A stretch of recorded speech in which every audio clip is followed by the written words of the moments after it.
மரணத்திற்கு பின் மனிதர்களின் வாழ்க்கை. இஸ்லாமிய மற்றும் இந்து மதத்தின் பார்வைகள். இஸ்லாமிய மார்க்கத்தின் பார்வை. இஸ்லாமிய மதத்தில் மரணத்திற்கு பின் ஒரு வாழ்க்கை இருக்கிறது என்பது அடிப்படையான நம்பிக்கையாகும். 1. மறுமை நாளின் நம்பிக்கை. மனிதர்கள் மறுமை நாளில், அதாவது நியாயத் தீர்ப்பு நாளில் உயிருடன் எழுப்பப்படுவார்கள். ஒவ்வொருவரும் தமது செயல்களுக்கு பொறுப்பேற்று நீதியாக இறைவனின் ஆணைகளை பெறுவார்கள். 2. சுவர்க்கமும் நரகமும். தம் வாழ்நாளில் நல்ல செயல்கள் செய்தவர்களுக்கு சுவர்க்கம், அதாவது ஜன்னத்துல் பிர்தௌஸ் என்ற சொர்க்கம் கிடைக்கும். செயல்களில், அதாவது தீமையான செயல்களில் ஈடுபட்டவர்களுக்கு நரகம், ஜஹன்னம், இறைவனின் மூலமாக வழங்கப்படும். 3.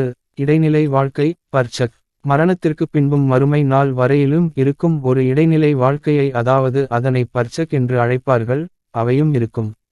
இதில் மனிதர்களின் ஆத்மா தங்கியிருக்கும் என இஸ்லாமின் பார்வையில் நம்பப்படுகின்றது.